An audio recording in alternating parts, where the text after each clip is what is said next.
So hello, good evening, everyone. My name is Anthony Taylor. I am a member of the team at the Cultural Wellness Center and a member of Lake Street Council as well. So please welcome to our Ward 2 forum. Please prepare for a really great evening. This event is co-hosted by the Lake Street Council, the Longfellow Community Council, Longfellow Business Association, Seward Civic and Commerce Association, and Holy Trinity Church. This is a webinar, so what you'll see on the screen this evening will just be the candidates and myself. We'll be starting this evening with a couple prepared questions, but again, you will be able to submit your questions in the Q&A tab throughout the evening. And again, as I said, we'll start with a couple prepared questions. And then we will give each candidate up to 2 minutes to respond to each of those colors and each of those questions. There'll be one other guest with us on the screen this evening, which you'll see as the timekeeper. And so again, they get 2 minutes. And candidates, please, we ask that you watch. There'll be a green light. And then at about 1 minute and 30 seconds, at 30 seconds left in your 2 minutes, you will get a yellow light. And we are asking that everyone please stay close to the time for us and on time, because we're going to try to get as much as we can this evening, especially get to questions from the community. So I want to introduce our candidate for this evening. And really, please, if I say your name incorrectly, candidates, please, this is your opportunity so that the community knows exactly how to say your name, as they will be choosing you as a candidate. So please, Yusra Arab, welcome. Cam Gordon, welcome, sir. Tom Anderson, how are you? Welcome. And Robin Wansley Warloba, thank you. Welcome, everyone. Our ground rules for the evening are, like I said, we're going to ask each candidate to address the issues, that please treat each other respectfully, abide by the timekeeper and stay within the allotted time. Do not interrupt another candidate while they're answering questions. And most importantly, follow my directions. This is this is my opportunity to kind of steer what's happening in our candidate pool. So anyway, welcome. What I would want to do is remind everyone that this forum is really to explore the challenges and opportunity that Ward 2 is facing. That we have had a very intense struggle over the last 18 months. I think that as a community, we have exercised tremendous resilience, and simultaneously, as we've kind of worked through a pandemic, civil unrest, an economic downturn, all of that. And again, we've experienced that collectively. And so really, again, it is really important for us to acknowledge that there is an ongoing level of redevelopment that is happening along Lake Street, that we have numerous redevelopment projects going on, a bus rapid transit line, that we have the US Bank project going on, Target parking lot, the 3rd precinct building. There are many, many things going on. And really, even as I mentioned those, community, please stay engaged. This is an opportunity for you. These projects will last a couple years. And so this is an opportunity for you to start using this election cycle as a way to stay involved and informed. There's also very particular challenges relative to perceptions of community safety in our ward, and that we are really exploring new ways to encourage our community and our customer base as well to return to this and other major corridors along Lake Street and Franklin Avenue. So again, we are going to be doing, we're calling flipping the script testimonials. Candidates, we're going to start off again with a live question and then a couple of videos. And then what we're going to do, candidates, is give you a 2-minute opportunity to respond to each speaker at the finish of each segment. Okay, everybody good with that? Our first question is going to come from Ryan Quirk, sorry about that. Hello, thank you for taking my question. We've been working with the City Council for the last 2 years on the trucking issue in our neighborhood. We have quite a few trucks, which creates a safety hazard for people driving in our neighborhood. And it has been a very uphill battle and very difficult. And so I guess my question is, if working with traffic safety has been such a hard thing, how could you work on overall safety via a large group? How can a large group govern the police department when we're having a hard enough time governing public or transit safety? Thank you.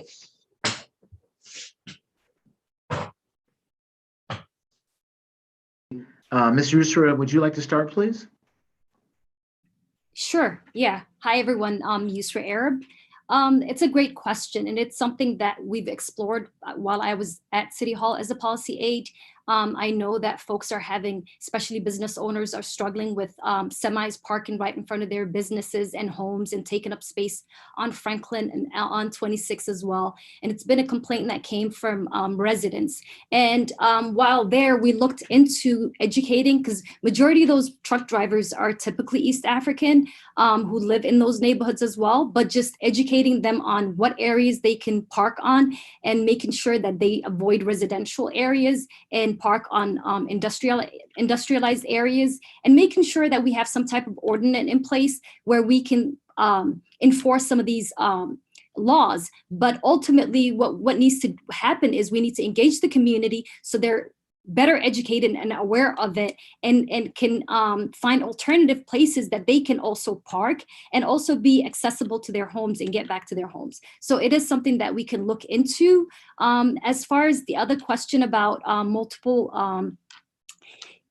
people governing, I fundamentally don't agree with question ballot 2. So I agree with you on that aspect. Thank you very much. Tom Anderson. Great. First, thanks for having us, and thanks for the question. I know as I drive my kids to daycare, I've noticed the semi issue as well, and I've talked to a lot of people in Seward that struggle with that problem. I think it's kind of a two-part question in the way that I heard it. First, what can we do about that? There are unused spaces in our city that we could encourage people to use, that we could figure out spaces for them to be, so that they're not on residential spaces, so that our communities can be safe. I think that's something that we have to explore and we have to look into.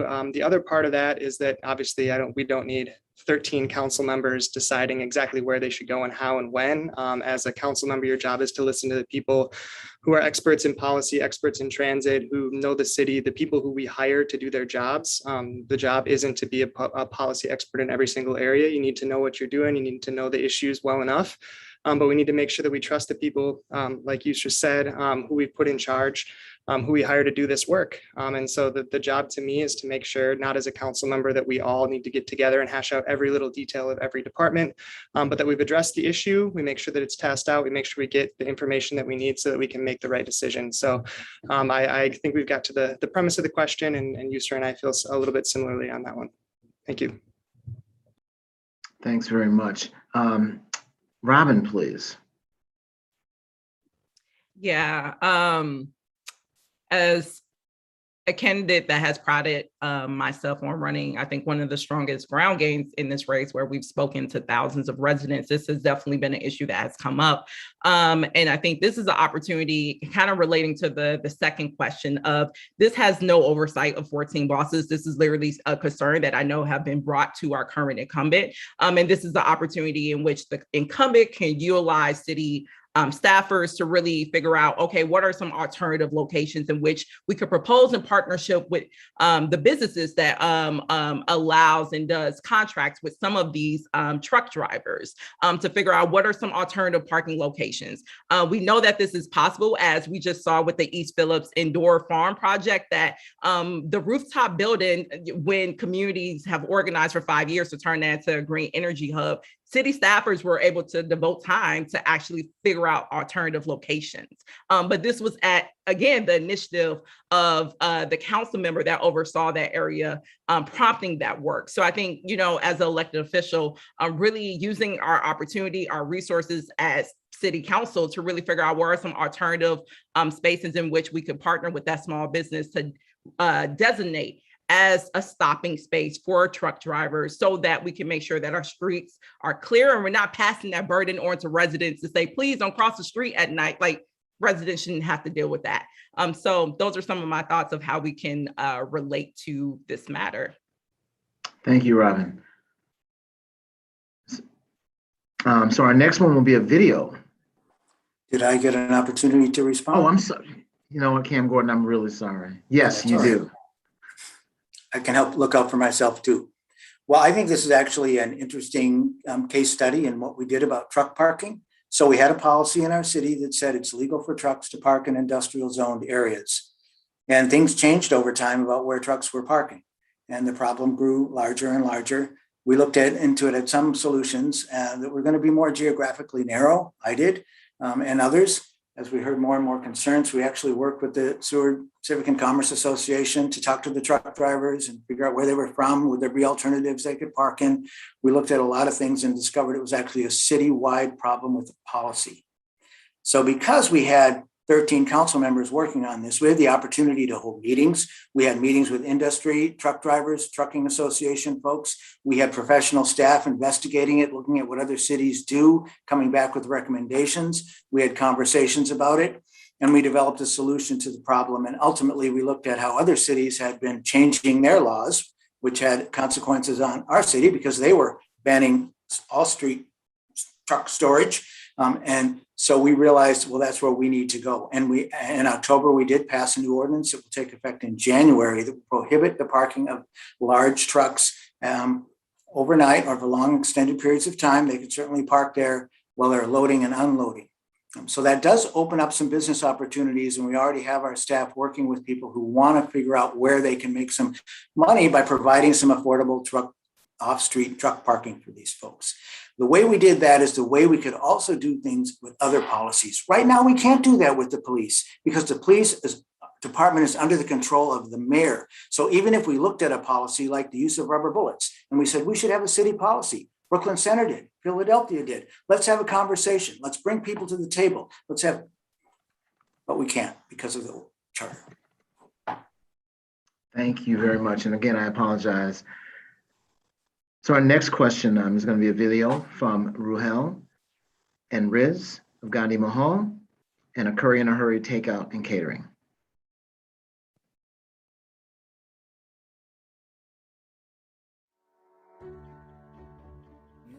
One of the things I like to share is, which is,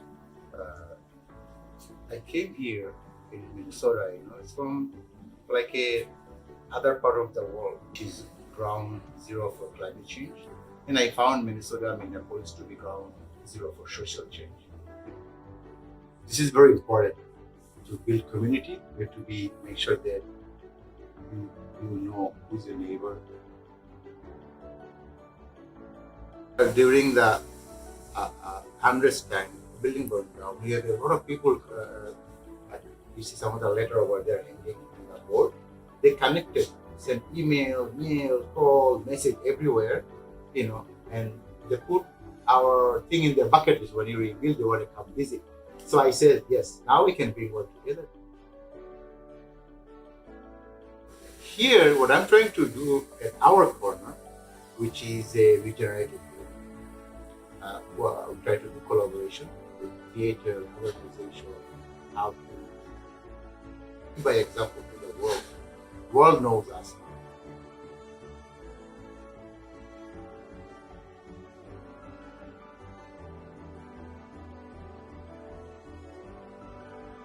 We've all been devastated and hurt in so many ways, emotionally, psychologically. Our business and our livelihood was deeply impacted, not just ours, but our neighbors as well, our fellow business owners. And we want to know, how are you going to prioritize your agenda when you come into office to help us rebuild and to revitalize our entire community?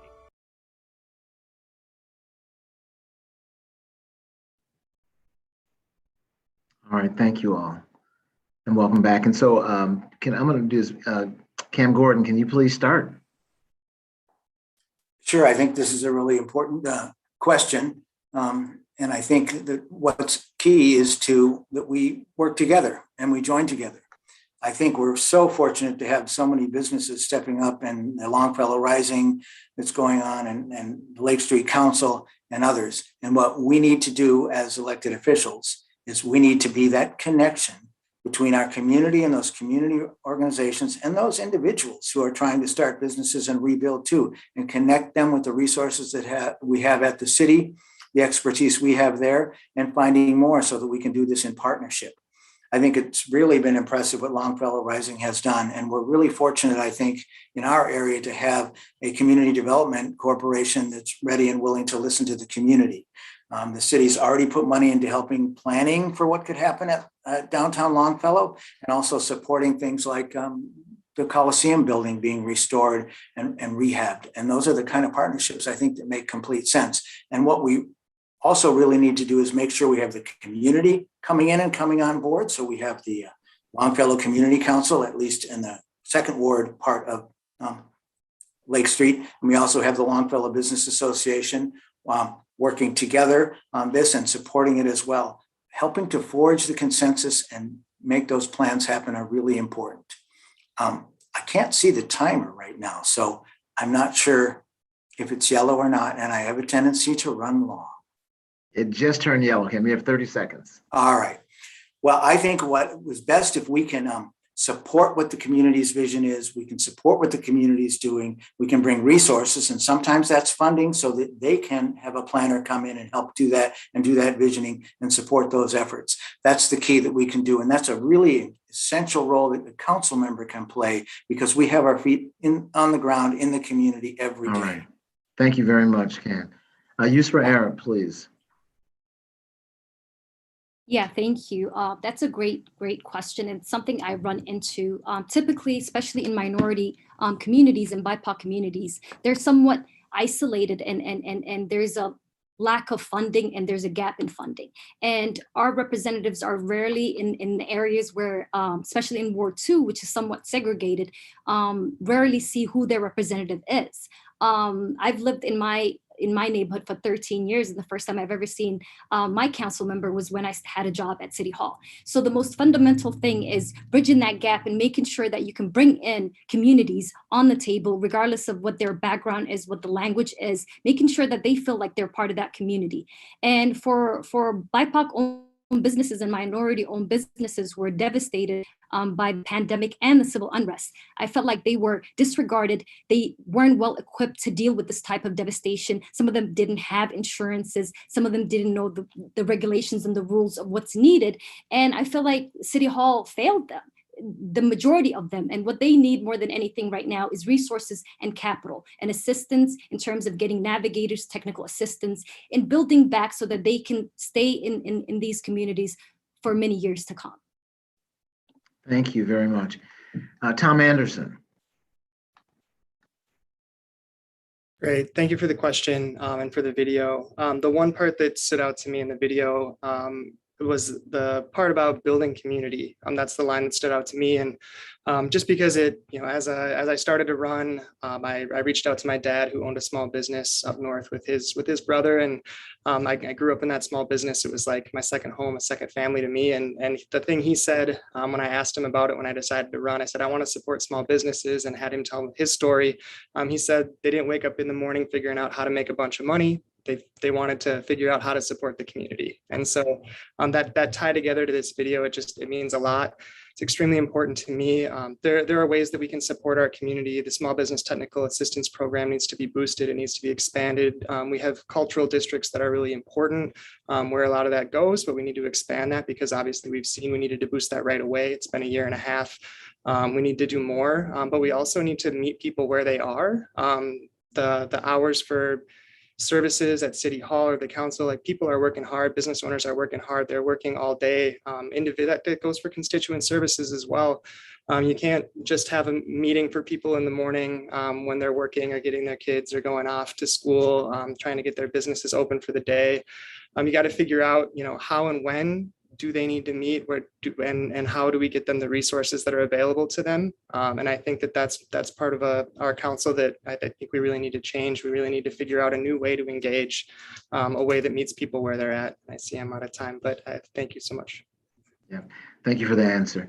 And then Robin Wansley Warloba, please. Yeah, I'm really, really thankful for that question from Gotti Mahal and Curry in a hurry, and also really grateful because I've received their endorsement. So I get to have many conversations with them about a vision and where we have revitalized Lake Street. But more specifically, in kind of the conversations that I'm hearing right now is meeting the community where they're at. And I'm the only candidate here that has actually put out a community commitment agreement where basically I would take a portion of my own salary to fund a Ward 2 office so that we literally have a space where communities can meet us as opposed to me meeting them.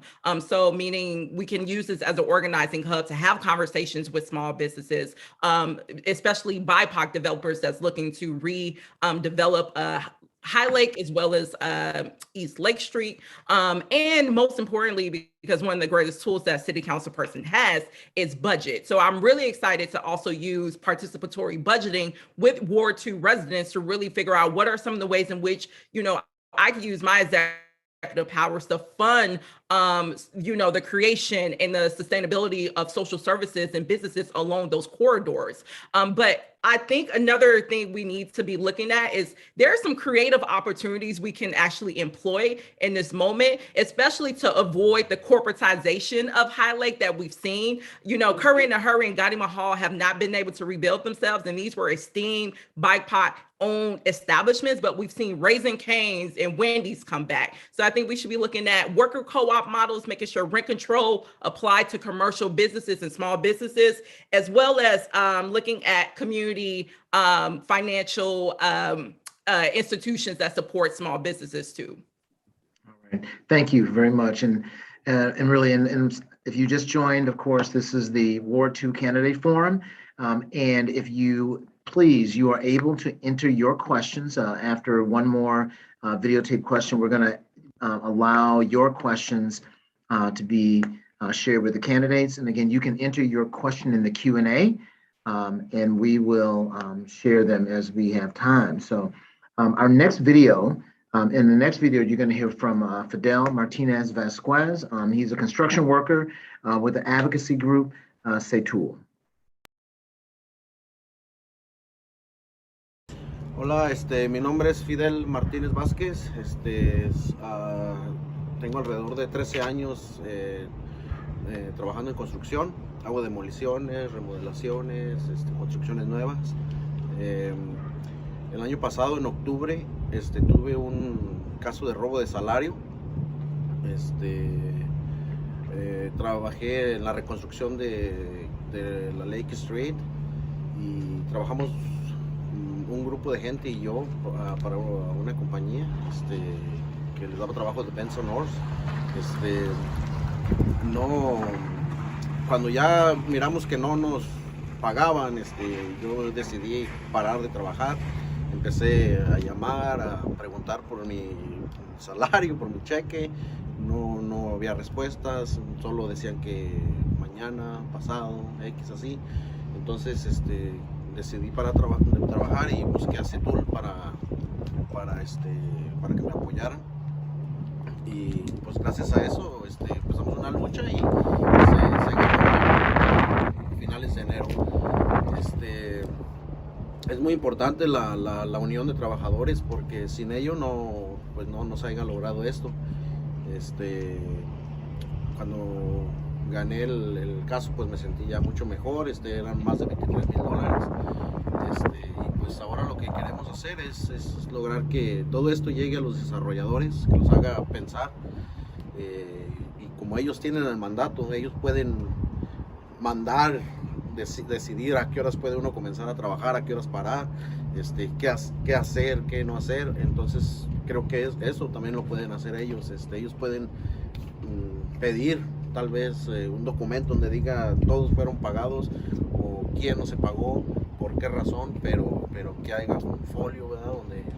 Donde los contratistas estén más pues obligados a seguir los derechos de los trabajadores. Y pues creo que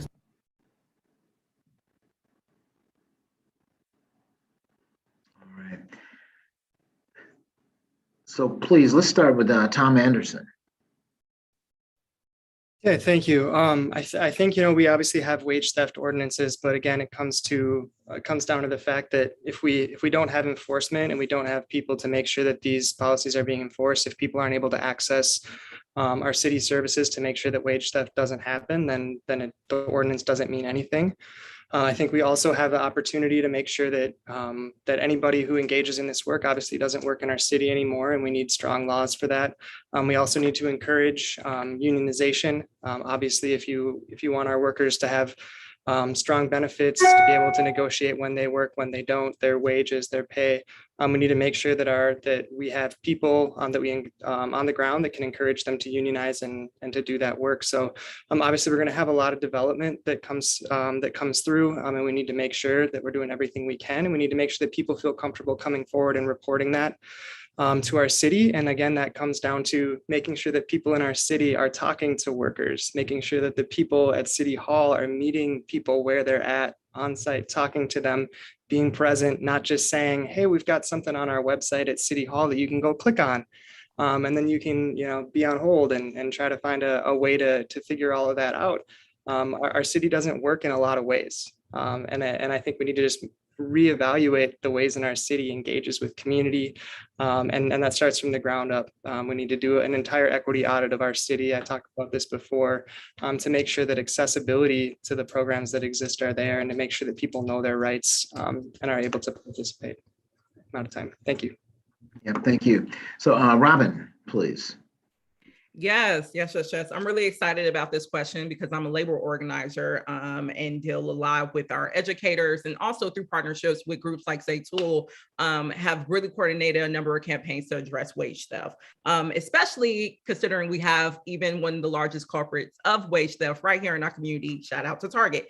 So I think one of the clearest things is enforcement of the wage theft ordinance that was actually passed in 2019, thanks to the work of groups like Say Tool. And I think one of the ways in which we can definitely enforce this is doing kind of a dual approach. One, this ordinance is enforced and enacted by overstrained and underfunded Department of Labor Industry. So I think we really need to shore up resources to make sure that we have staff that can fully fund, that are fully funded to investigate and bring culprits of wage theft in our communities to some sort of accountability, and to make sure penalties are being paid. I think another creative opportunity that we have is to fund a workers' rights center, which have really been the champions of wage theft issues in our communities. And fortunately for Ward 2, we have our own workers' rights center with Copal right there on East Lake Street. And they're doing a lot of work around wage theft. Here's an opportunity to work in partnership with our own department to really scrutinize who in our communities, which businesses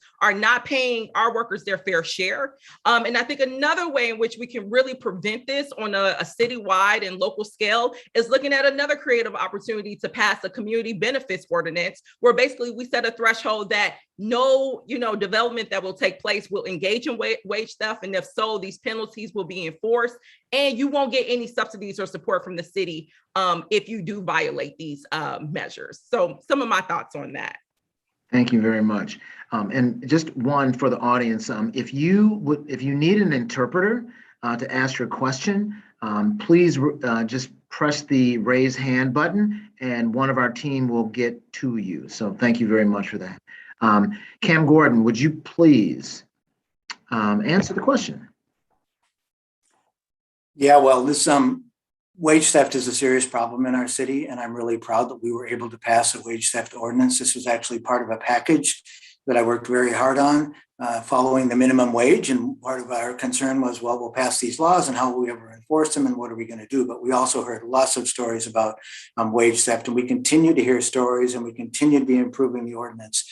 that we passed in 2019. And building on that, we also were able to pass a fair scheduling ordinance to help protect our workers. Right now, we're concerned about independent contractors and freelancers, and what about wage theft there? And so we're making sure our ordinance applies there. And if you think you have been a victim of wage theft, or if you suspect that you are, you can call 311. If you're not in the city, you can call 612-673-3000. We need to have those reported.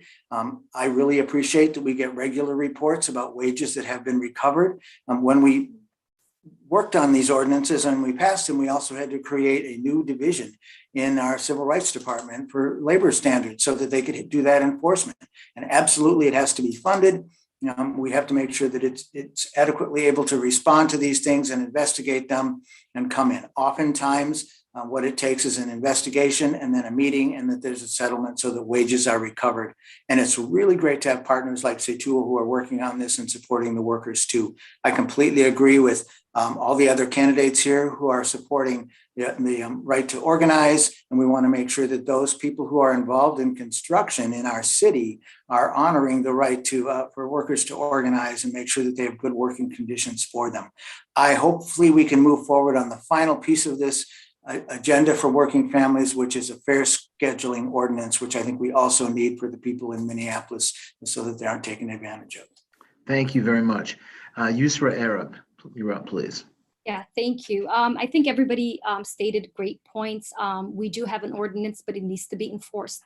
More often than not, people who are impacted by wage theft are typically immigrants, and regardless of their immigration status, and they feel afraid to seek authority and report it for fear of retribution. And I've seen it firsthand where I had a group of truck drivers who came by City Hall because their contractor decided to not pay them for the work that they did, and they had no clue where to go, where to get assistance or help. So we as a city need to do better in investing in different departments and programs that helps these individuals who are done wrong, but also that is culturally competent, because it's nearly impossible to navigate bureaucracy at City Hall, especially for individuals with a language barrier or who don't understand the systems in our city. So we need to be able to make sure that everyone is protected and not just a certain group of people. And that means resources, stricter enforcements, and having harsher ramifications for violating that ordinance. Thank you very much. That thing, do we get everyone that round? Tom, you got a chance to go? Okay, great. All right. So we have a little bit of time. I am going to take one question from the audience and just really short one, and actually make this a short answer because we're gonna keep this moving. What is the most important future development project in Ward 2? And Robin, you start, please. I think for me, what I've heard a lot about what is the fate around the 3rd precinct. I was very much involved in some of the earlier organizing that took place last fall with hundreds of residents, where we asked our current incumbent to join us in having a democratic process to determine what the fate that building will be. It could be a community center. It could actually be of service and be a place of reconciliation in light of all the harm that took place, there just last year. So I've heard a lot of concerns around what is going to happen with that. And I think, as I mentioned earlier, with my commitments around community engagement, having the office in the ward and participatory budgeting, we can actually have a robust discussion with Ward 2 residents very early on to figure out what that should be. Should it be a museum? Should it be a community center? Should it be a grocery store? Should it be a healing center? Literally, I think that is one of the clearest opportunities we have to really reckon with the damage and the harm that was created by decades long of police violence in our communities that created the uprising last year. And to have the 3rd precinct sitting there empty as a reminder of, the lack of change that we've made around public safety, around police violence, I think it's a really disservice, to our community and towards, public safety changes, citywide. So I'm really interested in figuring out how we can transform that building into a place or a site of healing to meet the needs of our residents. And Robin, thank you for being so tight on that. Cam Gordon, you're up, please.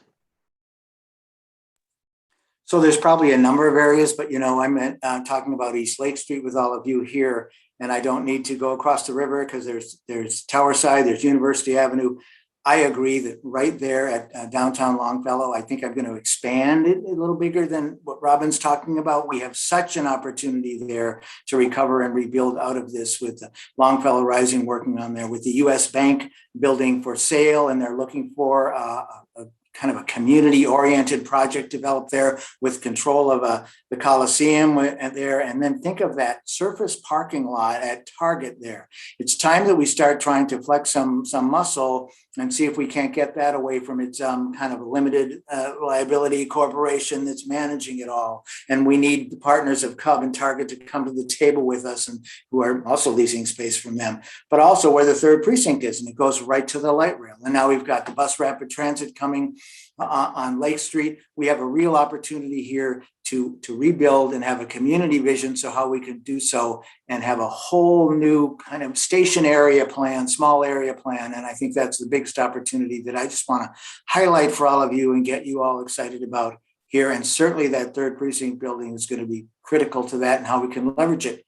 It's our building. We own it. It's a blank slate right now, but we need to have that conversation. Okay, great. Yusra Arab, please. Thank you. Yeah, I agree with both Robin and Cam.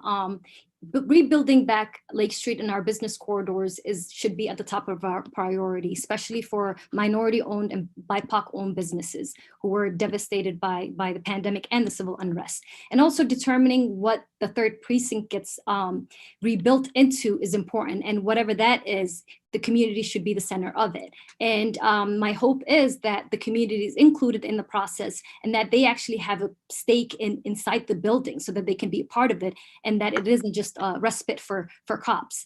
I think putting effort, resources and capital into small businesses so that they can stay in these corridors a lot longer and build back more sustainable and resilient. Gosh, thank you, Yusra. Tom Anderson. Oh, thanks. Yeah, just everybody has, stated a lot of how I feel about this as well. Obviously, the third precinct, East Lake Street, but all the way down East Lake Street. I'm just a block off East Lake Street, down by Longfellow Market. We've got up and down East Lake Street. We need to rebuild our businesses, but we need to take this, everything that East Lake Street and our community's been through to turn this into an opportunity. To build community. And unfortunately, we've seen it's been a failure of our city to be able to support that vision a year and a half later. We still don't know what that's going to be. We don't know what the third precinct is going to look like. We need to rebuild the third precinct, not as a fortress, but as a public safety and services center. We need to bring people together to figure out what we want as a community. And by a year and a half later, we should have been able to figure out what our community wants to see.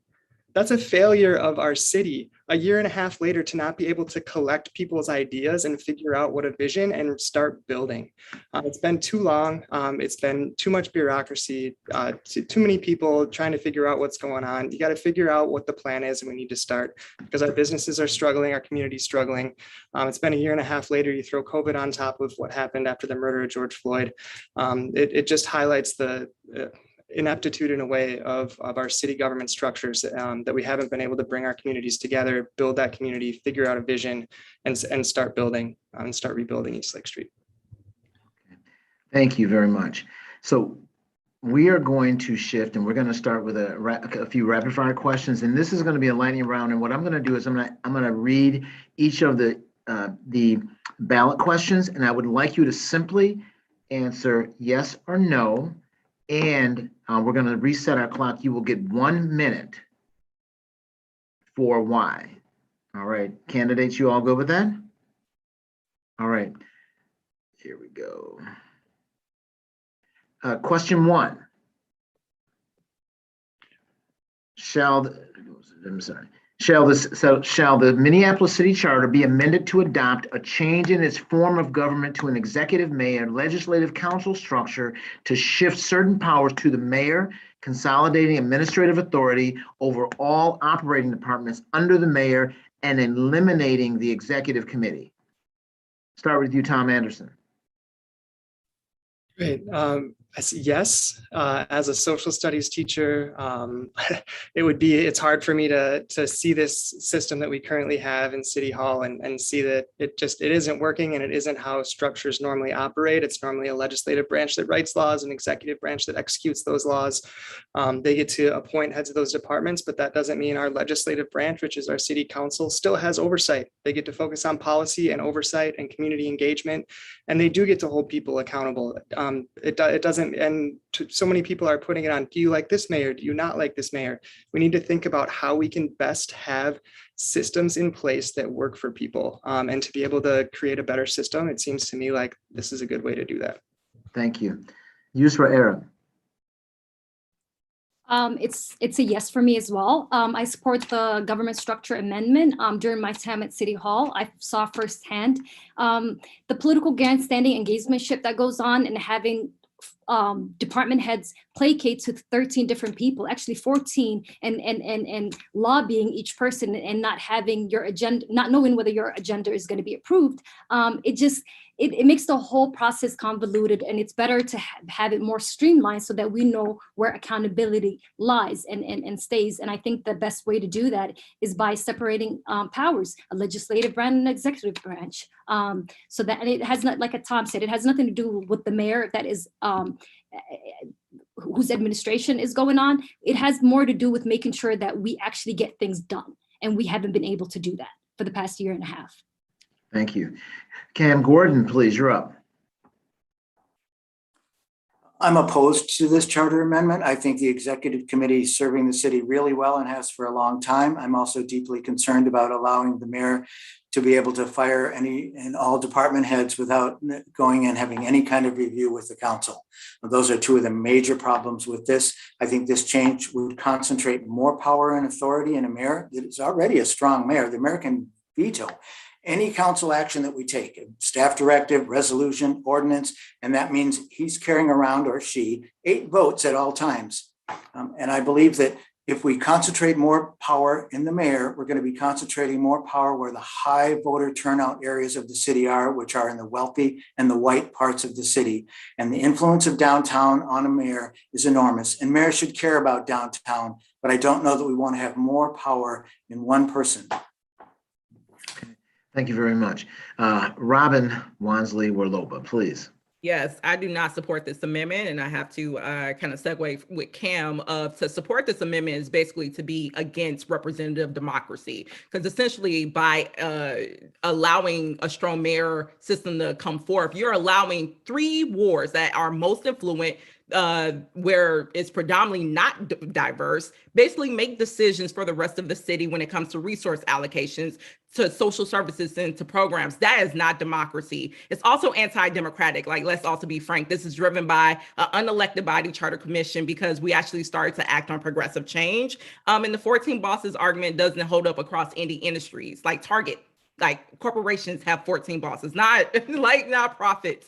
So absolutely not. This is a power grab at its very basis, and I'm not for it. Okay. Thank you very much. City question 2, Department of Public Safety. Shall the Minneapolis City Charter be amended to remove the police department and replace it with a Department of Public Safety that employs a comprehensive public health approach to the delivery of functions by the Department of Public Safety, with those specific functions to be determined by the mayor and city council by ordinance, which will not be subject to exclusive mayoral power over its establishment, maintenance, and command, which could include licensed police officers, if necessary, to fulfill his responsibilities for public safety, with the general nature of the amendments being briefly indicated in the explanatory note below, which is made a part of this ballot. Yes or no? And let's see, we start with Yusra Arab. Thank you. It's a no. The amendment doesn't tell us what public safety would look like if this passes. There may or may not be police force. For example, we're not clear who would decide that. The amendment doesn't specify an effective date. Therefore, within 30 days after it passes, they would have to come up with and implement a plan. And they haven't been able to do that in the past year and a half. They've promised at Powderhorn that they were going to engage the community and come up with a concrete plan, and it hasn't been done yet. So I don't know how that's going to be done done in 30 days. I also don't think if this passes, police would move under a new department that reports to city council committee and then to the council as a whole. And in other words, the police and police accountability would be buried under 3 layers of bureaucracy. And our community, especially communities of color, are suffering right now. And we're just not willing to take that gamble on whether or not this current council can come up with a concrete plan in 30 days. Thank you very much. Cam Gordon, please. I'm very supportive of this charter change. I've seen the problem with our charter for a long time in terms of police oversight and accountability and setting policy. Right now, we have one department in the city that is siloed and separate from all the other departments. One department in the city where the mayor and the police chief set the policy. They can change the policy. They don't need to have a meeting about it. They don't need to publish it at all. All the other departments, fire department, public works, have policy set by the city as a whole. Those policies are decided in a public way. There's a vote. They become city policy, separate from any elected official, and they have a life of their own. I've seen how effective they can be at changing culture. St. Louis has a Department of Public Safety. Denver has a Department of Public Safety. The state of Minnesota has a Department of Public Safety. We can do it here too. Thank you, Cam. Robin, please, your answer. Absolutely. I find this very interesting. Earlier, we talked about supporting community around small business, and yet to oppose this is basically saying you do not support community, meaning you do not support the more than 20,000 residents who took the time over the past year to organize to get this on the ballot because City Hall has failed to act to really bring about robust changes that address, decades of police violence. So I absolutely support this. I support democratic change that's brought by, and for ordinary people. And this gives us the opportunity to do so because the current, model of policing is not sustainable. The city is literally about to be in a deficit because of our model of policing. So this is more than ever the time to really make robust changes so that we can actually have safe communities that are not traumatized or terrorized at the end of the day. And this gives us the opportunity to do so. Thank you. And Tom Anderson. I agree with Yusra, it's a no, but I agree with Cam and I agree with Robin. The work that people have done to try to create a Department of Public Safety is great. The problems that Cam talked about among a lot of other problems in policing and in the structure of our government, they're giant issues. The problem that I have with it is what Yusra highlighted is that we don't have a plan for what comes next. We don't have a comprehensive plan. We don't have a budget. We don't know how many sworn police officers, traditional police officers would be. We don't know how many co-responder units there'll be. We don't have any of the details that we need to make sure that this works. And if it doesn't work, it's going to go back the other way. And there's going to be a backlash if it doesn't work. So we have to have done the work in a year and a half, and we're going to trust the council to do it in 30 days. That's the problem I have with it. I support the people who work to try to create a comprehensive system of public safety. And I understand the issues. The problem is the council's inaction. Thank you. So city question 3. Authorizing city council to enact rent control ordinance. Shall the Minneapolis city charter be amended to authorize the city council to regulate rents on private residential property in the city of Minneapolis, with the general nature of the amendments being indicated in the explanatory note below, which is made part of this ballot? Yes or no? And I'm going to start with Cam Gordon. Yes, I support this. In fact, I'm one of the authors to put this on the ballot. This is the one that was put on by the council. The first one was put on by the Charter Commission and the second one by the people of Minneapolis. This is required if we want to develop a program for rent stabilization. We need authorization from the voters. It's required by state law. So this is an important step that we need to take to do this. The city's already very involved in rental property. We have a rental licensure program. We do inspections of rental property. We have renter protections in place. We have supports for landlords. And so we're already in the business of this. And I think this is the next step. I think it'll be really important to see if the people are ready for it or not and how this vote turns out. I hope people vote yes, so then we can get about the work of developing the program. Okay, thank you. Robin Wansley-Warloba.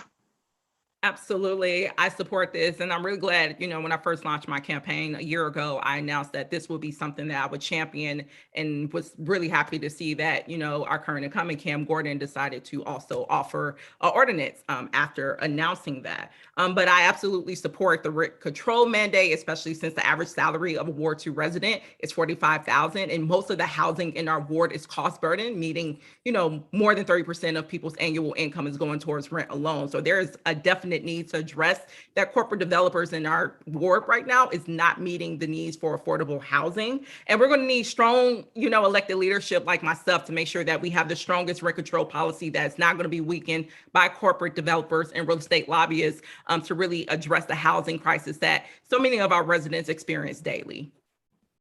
Thank you. Tom Anderson. No, but again, it's not because it isn't a huge issue. It's because it's backwards to me. I don't feel like we should be passing this and then deciding what it should look like. I've talked to small landlords who own a property or two who have concerns about being able to maintain their homes. They have concern, which we've seen in the past, having concerns about needing to sell off the property, which means that if you sell it into a single family home and it was a rental, it actually has a negative effect. I know that I am confident that we can come up with something that could work, but the work hasn't been done yet. And so we're voting on something without knowing what it'll be replaced with. And again, I have a hard time trusting that we will come to that conclusion and be able to find something that actually works for people. So I would say we do the work first. We present it to people. We show landlords, we show renters what it looks like, how it would operate, and then we go back and do it. Thank you. Thank you. Yusra Arab. Yeah, so this ballot question gives council the opportunity to take on rent control and look into it. It doesn't necessarily pass rent control, and I am open to it. I just hope that we can and should look at other cities that have implemented similar measures before and identify the successes, and so we can replicate it, but familiarize ourselves with the failures and the shortcomings and the unintended consequences so that we don't replicate that here and make things worse than they already are. Thank you. And Cam Gordon? I would love to have a second 1 minute on this Oh, one, I'm but I sorry. believe I already answered it. Sorry about that. Robin, I'm sorry. Oh, we're doing this. We're doing a Who whole. did I miss?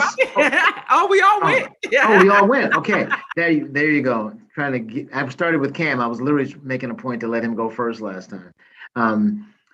So, what we're going to do is we're going to follow up with that question, and I'm going to ask, that next to public safety, the next biggest issue facing our city is a lack of affordable housing. And the Minneapolis Public Housing Authority is one of the largest providers of, to lowest income residents. And they have hopes of building more units. What are your thoughts on using the city's HRA levy to financially support housing? And let me start with Yusra Arab. I think as a city, we haven't done enough in terms of investing in affordable housing. We've spoken about it multiple times, but we haven't done anything concrete in pushing that. And we typically push more renting than home ownership. And I would love to see at some point programs that assist low income and minority and BIPOC communities in business, in ownership, in home ownership, and building wealth within the community, having programs that help with putting a payment down, having literacy, educating people on finances so that they're able to stay in their homes a lot longer. And MPHA has actually lacked, they haven't been able to put any more new apartments on their stock, and they're barely maintaining the current stock that they currently have. In fact, there's a 10 to 15-year waiting list for any affordable units. So we need to be able to work with the county, the state, and our federal partners to be able to allocate some funds so that we can truly address this issue before it gets a lot worse than it already is. We have people sleeping on the streets. It's unacceptable. It shouldn't be just the city. We shouldn't work in silos. We should be able to work with our partners at different jurisdictions so that we can meaningfully address this. And MPHA is not the only way to get there. Thank you. Tom Anderson. Great, thank you. To echo what Yusra said, we do need to work with our partners. That's part of my job, my current role. I work with our state elected officials in their offices, our federal elected officials in their offices. For public housing, it's federal dollars. For affordable housing tax credits, that's county. We need to make sure that our city, our property taxes in our city are high. Some people can afford those property taxes, but at a certain point, you also displace people who can't afford those property taxes. And so we do have to be careful in how we tax people in our city. If we're pushing people out of their homes by increasing property taxes, we're also causing another problem. So the job of the city council member is to go beyond the walls of City Hall and to do that work, to make sure that you have those relationships to help get the resources that you need for your city from other sources.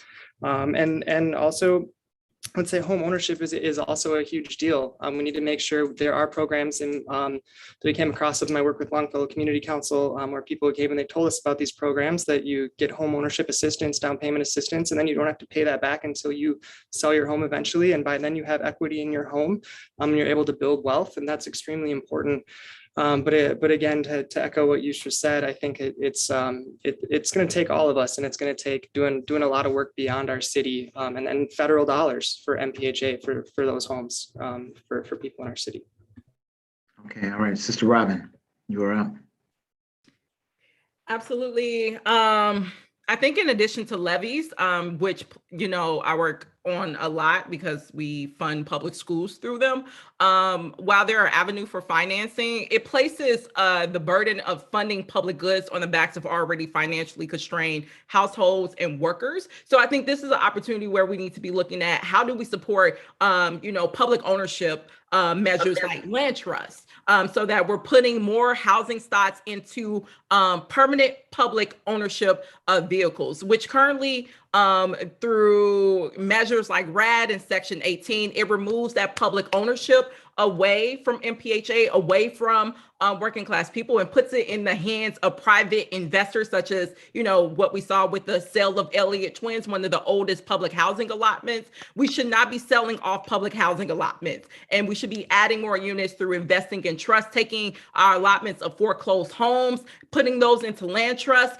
I think also another creative opportunity that we have in front of us is using the Birdland model, where we can actually purchase housing units from the current private market, putting them in the land trust as well to expand the pool of both public housing and affordable housing, and couple that with regulations like rent control, strong renter protections, so that we're making sure that renters and homeowners have pathways to stay and remain in their communities, and also have those pathways towards ownership. But I think those are some of the ways in which we can actually grow the pool of public housing, as well as address the fact that not everyone wants to be homeowners. And we have an abundance of renters who literally need housing now, as well as unsheltered residents who need housing now. And we have measures and the resources to meet that need, and we're not doing it. Thank you very much. And Cam Gordon? Yeah, I absolutely support raising the housing levy and using that and utilizing it. We have the authority so that we could collect $8 million a year for public housing. We've used that levy in the past, and sometimes we've used it for operational expenses like safety and security. I think we should use it for capital improvements, for preserving the public housing we have, and for building more. And I think we should develop a plan, a long-term plan, and maybe we don't start with 8 million, but we make a 20-year commitment of using the levy for public housing. That would allow the housing authority to borrow based on they paying back those loans so that they could start building more public housing. It's the deeply affordable public housing, a system that's been proven to work, that helps people get out of poverty and move on, but also helps people live safely if they don't move on out of poverty either. And it's based on whatever you're making. So you can get in the door without an income, without some kind of level, without some kind of need, and it can be quality and good public housing. We have over, probably at this point, last time I think they did the waiting list, they got over 1,800 people who qualified and they didn't have housing for them. We probably have over 2,000 people who would qualify. If you qualify for it, we should have housing for you, and we should invest in it. I think we can use that levy. We can, if it doesn't mean we increase our whole levy because we could bring it down on other things that we're spending money on, but we should do that. It would also allow us to have it purely affordable housing. We can put, purely public housing that's deeply affordable. We can put strings on it if it's our levy, it's the people's levy, and we can say, no, this isn't going to be a tax shelter for anybody to use their tax credits or anything.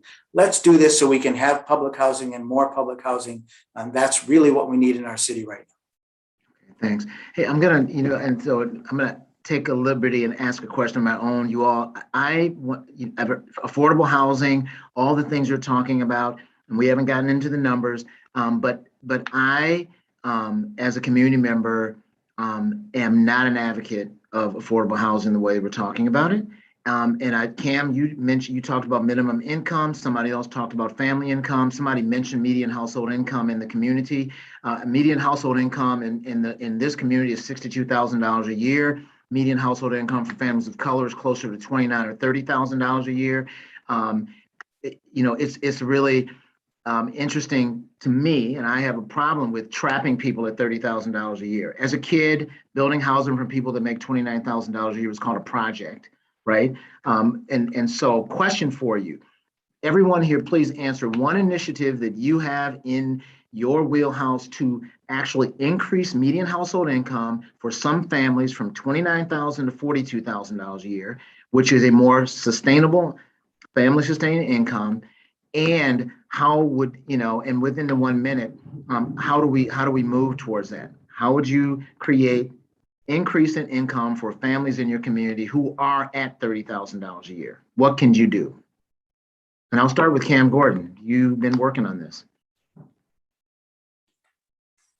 Well, I think when we looked at the minimum wage, we were hoping to support that. Of course, the minimum wage right now isn't rising fast enough, but everybody should know that with the minimum wage, we tied a cost of living increase, so it will keep increasing. Getting people better incomes, we really rely on a healthy economy to do that as well. And we rely on job training. I think what we can do is we can target job training and we can target education. Probably really taking the long view of what do we do to help those families and where they are and those children, and how do we bring the resources to our youth and our families and support them. One of the things that I've been working on is children's savings accounts, so that there's actually money for children so that they can have an opportunity after they get out of school so that they can go on. But we also need to make sure that there's job training for the parents when they have there. I also think it's time for the cities to start thinking about a guaranteed basic income so that we have some level that you're going to get at and you're going to be guaranteed. And I don't know how long it would take to get to 42,000, which you're asking, but that's what we need to start thinking about, or at least think about where do we start? Where is the need the greatest? Where can we target a guaranteed basic income so we have it there? I believe we'll actually save money in the long run if we're doing that, because we'll be empowering people to make good choices for themselves. So those are two ideas that I'd like to see us move forward with quickly. Thank you. Tom Anderson.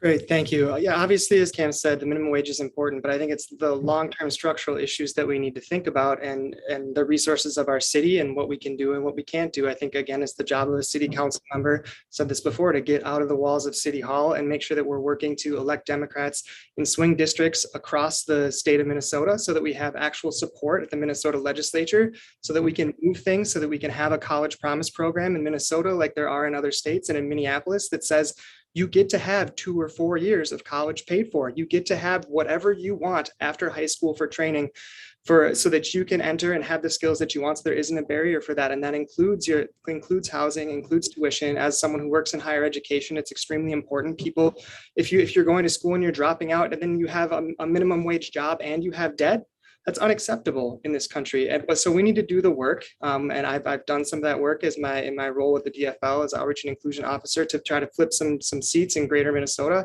And we had success in one of them. And we're going to keep working on that.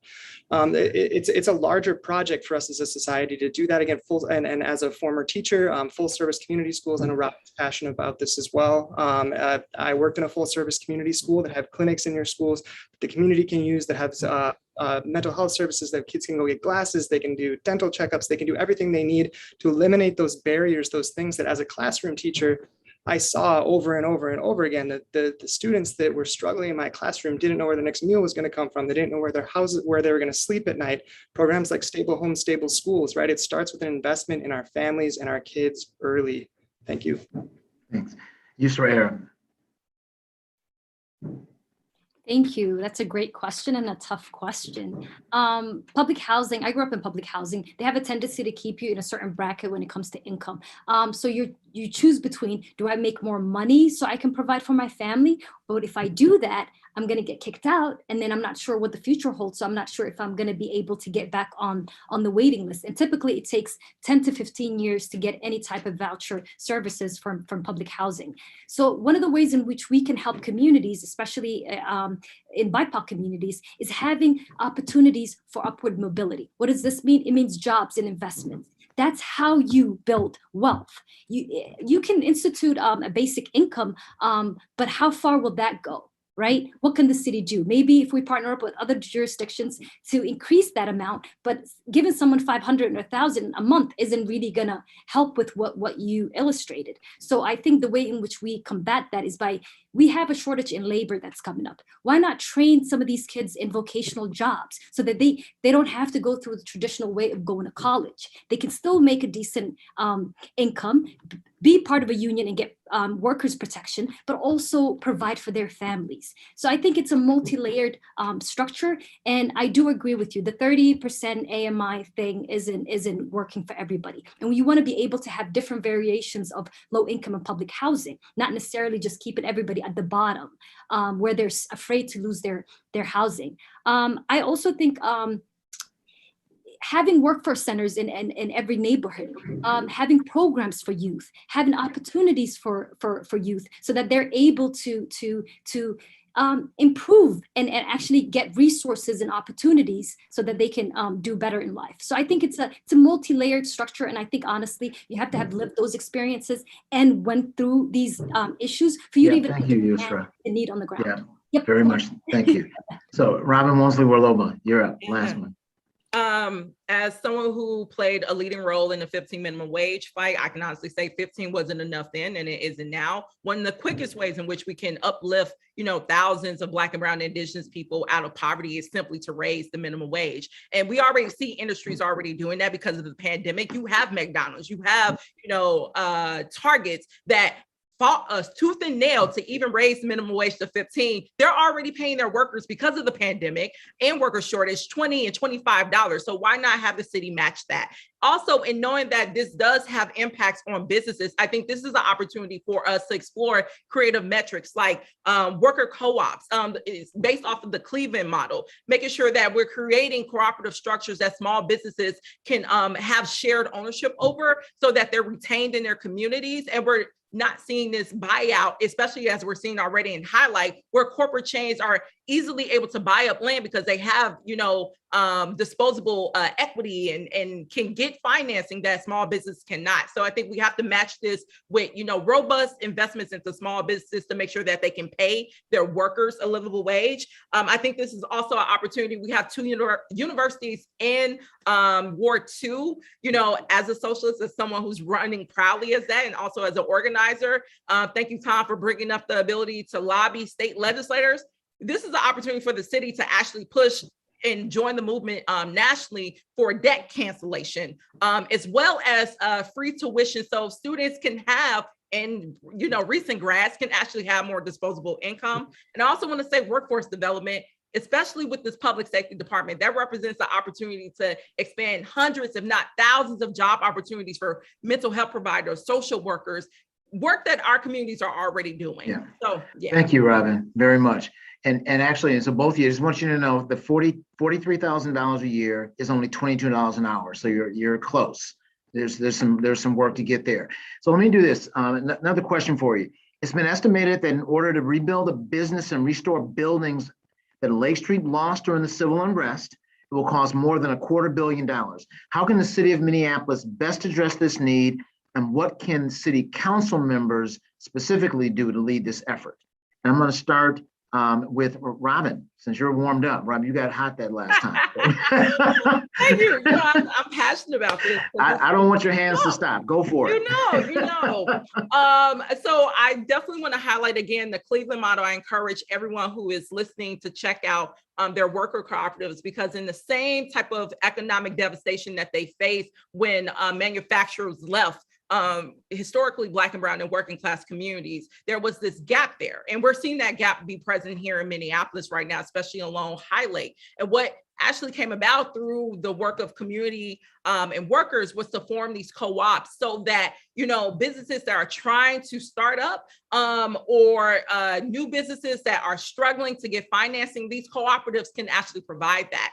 And one of the ways we can actually institute that here in Ward 2 is by starting partnerships with the hospital as well as University of Minnesota as a starting place. I think also the community development financial institutions is a really good way to support and fund that in Ward 2, because many of the businesses that were burnt down, they don't have, again, that ready capital to rebuild that we see Raising Cane's and Wendy's and AutoZones, all the corporate chains that have been built up, they have that. So we are going to have to make some intentional investments. I often advocate for taxing the rich. The fees that we talked about applying to Target for wage theft and all those, let's actually pull, those revenue sources to actually pour intentionally into small businesses so that they can actually have the capital to rebuild and provide good, stable jobs to workers and with benefits in our communities, and to really prevent, the corporate and private takeover of Lake Street that we see is coming. All right, thank you very much. Tom Anderson. Great. Yeah, I think it's extremely unfortunate that the rebuilding of Lake Street obviously became hyper politicized. There's money that we needed from the state. There's money that we hopefully get from the federal government, but state money that didn't come last session because we had people who have a serious misconception about our city. I grew up around a lot of those people. And unfortunately, we have work to do in the long term to make sure, again, that we have partners at the state level who understand what our city is, what we're about, so that we can get those funds, because quite frankly, our city isn't going to be able to do it all on its own. And that was a failure at the last legislative session. I know Senator Torres Ray and Representative Dabney worked really hard, my representatives, to try to get that money. We got to try again. And I know there's a bonding coming up this next year. It's not a budget year, it's a bonding year. So, but there should be able to figure out a way to get some infrastructure money to be able to rebuild. I know that there's been talks about that. So hopefully we can continue to work, continue to lobby. We need our city council members to work really hard to do that. And we need to be able to leverage our connections outside of our city. To be able to do that too. We need to make sure that we've expanded that to be able to make sure that we're talking with people outside of our city. We're targeting people that we need to target at the state legislature to make sure that they're investing in our city and that they see that our city is the heart of the economic engine of our state. And we need to make sure that we're making that case strongly and loudly to greater Minnesota. Thank you. Yusra Arab, please.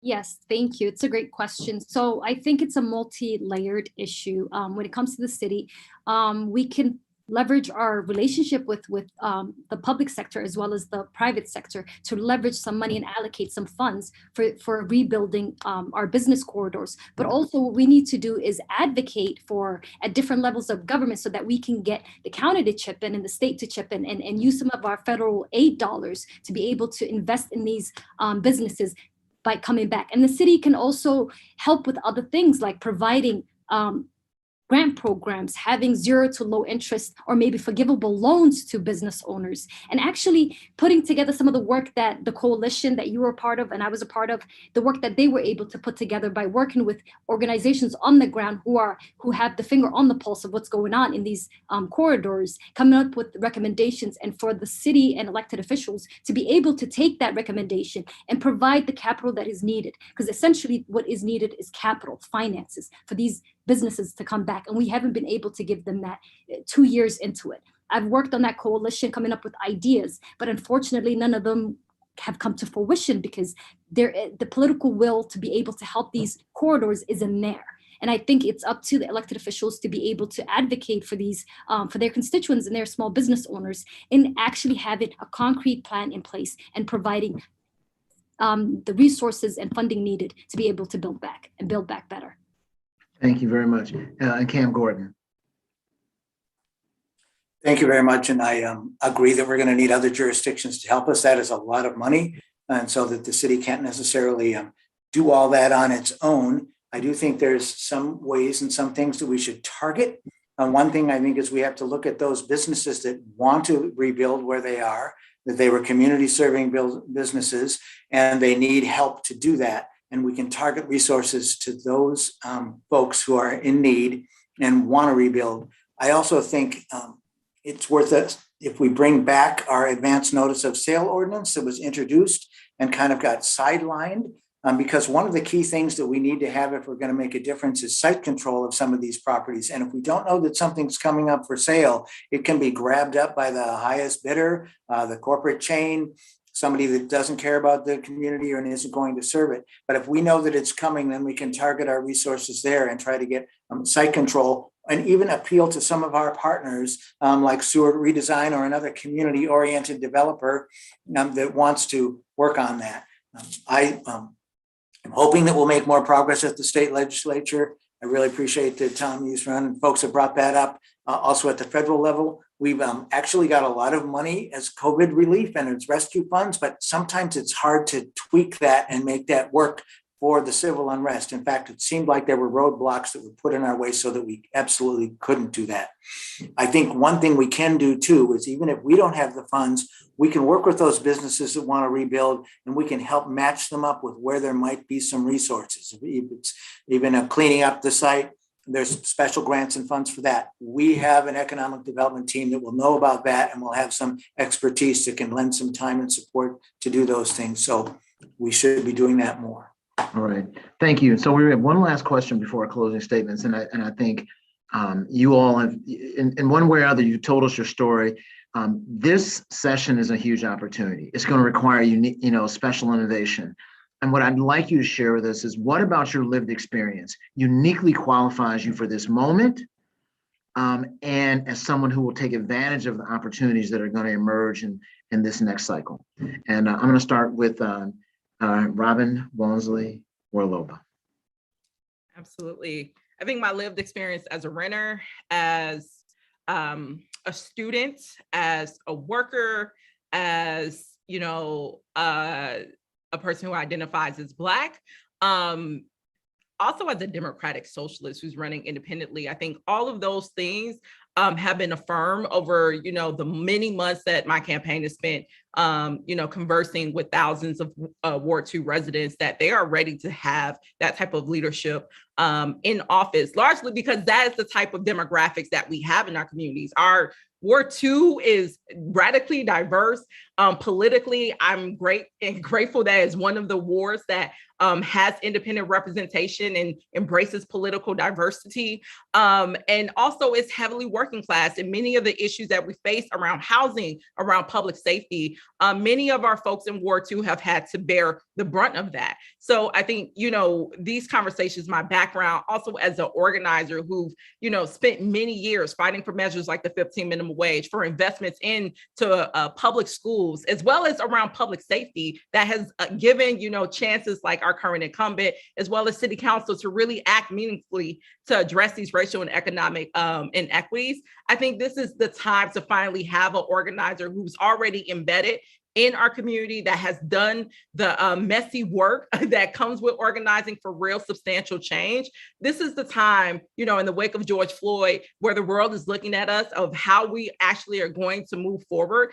This is the time to actually have a real fighter and champion of the people in office who's going to actually execute on these substantial changes that is so needed and have been demanded by our communities for many years. Thank you very much. Cam Gordon. Thank you very much. I appreciate that. There's, I suppose, every bit of our lives could impact how we can use those experiences to do this. I've certainly been able to see things from many different perspectives. My parents moved from Canada, so I'm first generation here in the United States of America. We actually, my father would use the GI Bill, and we lived in public housing when I was young, before we moved up as he graduated from college. I have raised my family in the area. I have been a landlord, I have been a renter, I have been a homeowner. I have been a small business operator, and I've struggled with 9 employees to keep them working in the city of Minneapolis and have a business in Ward 2 and in our community here. So all of that helps inform what I'm doing. I've also had the opportunity to serve in City Hall and in city government, and I've seen where some of the levers are. I've spent a lot of time outside City Hall and inside City Hall, planting seeds and kind of laying the rail, laying the track so we can turn this train and move it in better directions.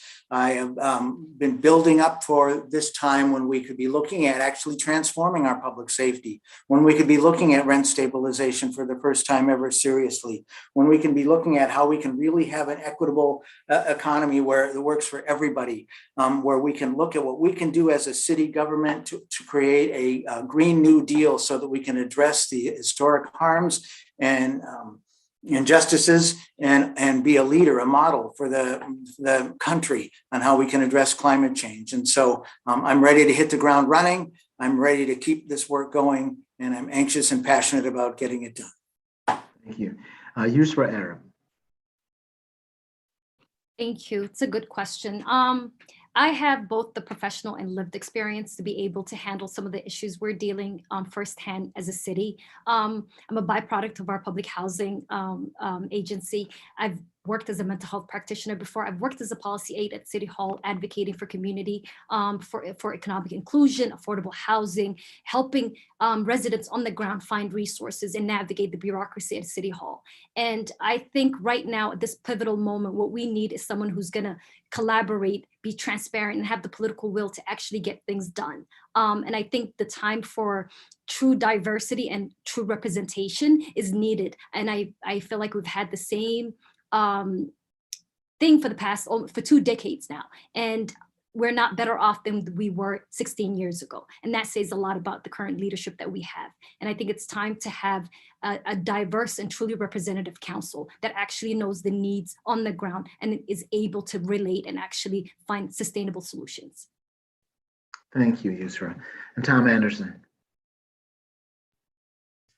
Great, thanks for the question. I think I just want to thank the other candidates. I think everyone here has a lot of unique experiences that would serve them well, and Ward 2 has a difficult decision to make. But just to start out personally, as someone who managed a small business, who grew up with parents who owned a small business, someone who has been an educator, I was deeply involved as a teacher and a coach and an elected union representative. I've been part of the community as a board member of the Longfellow Community Council, co-chair of the Neighborhood Development and Transportation Committee.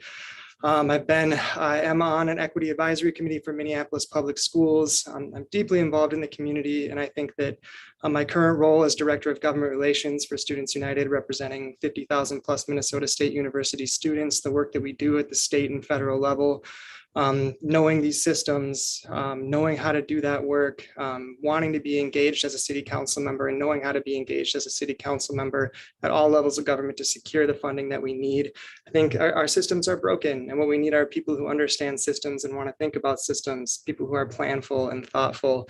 And I think it's about who we are as people as well. That's who I am. I think you've heard through my answers that sometimes to a fault, maybe I'm too planful, I guess, but we need people who are really willing to sit down and look at the systems as they exist and figure out the best route forward for how to change them. And I think my experiences and my that are rooted in our community are extremely important and valuable.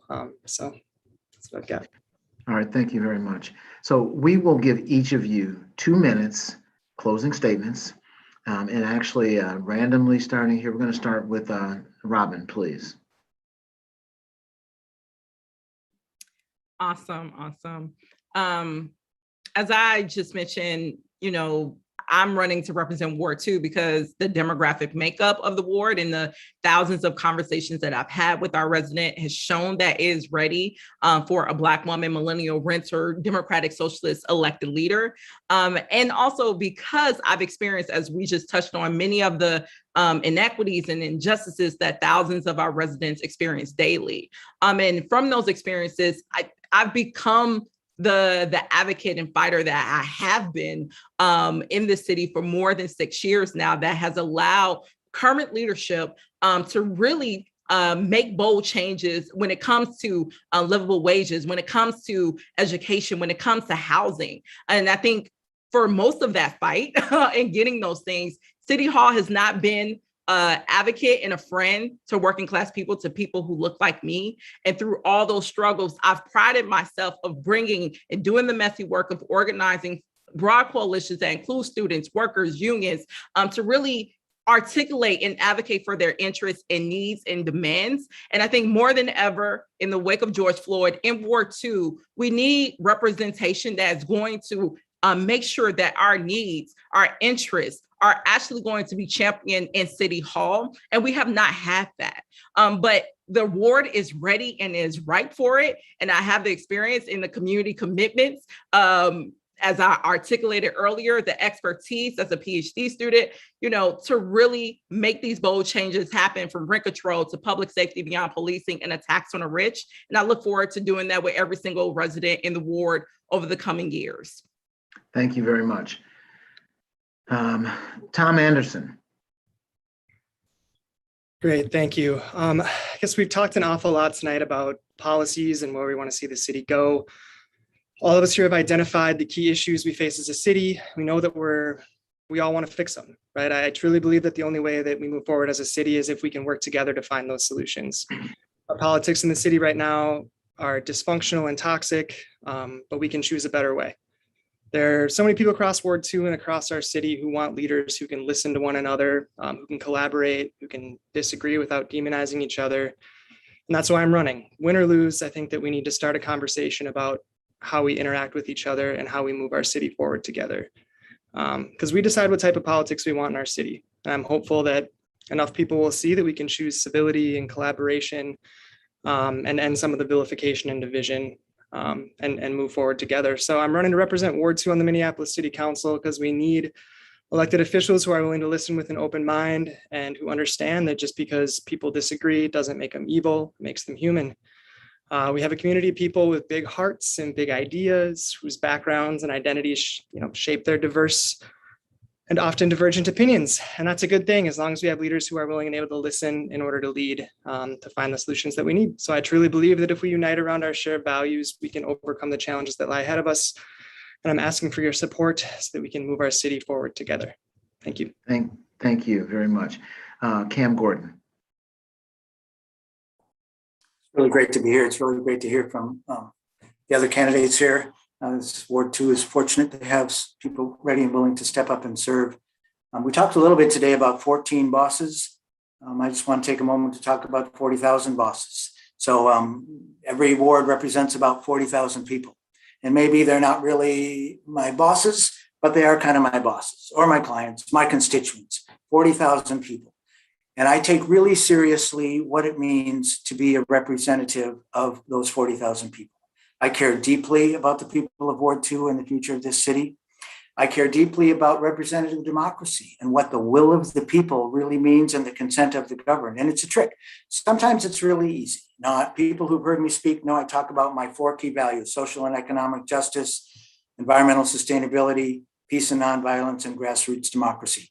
Those are the things I work for, and that's how I do my work. I'm very public about that too, because I think they're also the values that my constituents share. But sometimes it's harder to figure out what people want to do. And we are in a hard time right now. And sometimes it can feel very, very divided. This happened when we were talking about policing and public safety in the last couple of years and a half. It was really hard to hear that consensus. Sometimes it's really easy to know, oh, the people of Ward 2 are going to want to do this. I can take that vote. That's consistent with what I know is the consensus out there. Well, that was difficult. The only way I could really get to there was by listening. I actually held about 30, 35 block club meetings in the ward to hear from folks and bring them together. And I heard some consensus, and it's not just hearing the consensus, it's molding and it's forging that consensus. And I think we took that when we created the mobile mental health crisis response teams. I also just want to note that it's easy to take credit for things, or it feels like we're supposed to. And I couldn't do anything without people helping me. And I'm really grateful for all the people who joined. Thank you, Cam. And Yusra Arab. Sure. I'm ready to get to work on day one, not only working to address the public safety crisis in our city, which is critical, but also actually get to work addressing the issues that got us here in the first place. We need to work to ensure that our communities, regardless of where they live in the city or their background, have access to ensuring their needs are met. We need to ensure that our communities' voices are not only heard, but sought out and welcomed into the conversation, especially from the communities who are most impacted by the decisions being made at City Hall. And we need to ensure that everyone in the city, particularly those from underserved and underrepresented communities, have a true path to upward mobility and economic security in our city. We can do this, but only if we elect leaders who are willing to put aside the political grandstanding and empty talking points in order to actually deliver on the progress we so desperately need as a city. My name is Yusra Arab. I'm running to represent Ward 2 of the Minneapolis City Council, and I look forward to learning from you, hearing from you, and earning your support, and to working with you when I get to City Hall. Thank you. You know what? Thank you all so much.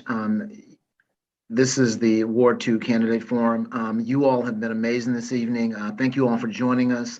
Your questions have been great. And please, if you have questions, you're open to reach out to all of these fine people. They are sending me their phone numbers in the chat right now. I won't share them all, but please reach out to all of them. And thank you all for joining us. And we have 30 seconds. So just yes or no, one last question. That's my personal question. Do you believe every third grader should receive a bike? And Yusra. Yes, absolutely. I said, why not? I never had a bike growing up, so yes. Or if it's paired with lessons to learn, because I don't know how to ride a bike. Yeah, I don't know how to ride a bike either, so yeah. You need that. That's a good point. All right, thank you all. The helmet. And a helmet, yes, thank you very much. This video has been recorded, so if you want to share it, you can actually go through the We Love Lake Street website. And again, Lake Street Council, thank you for your leadership. Everyone, please have a wonderful, wonderful evening.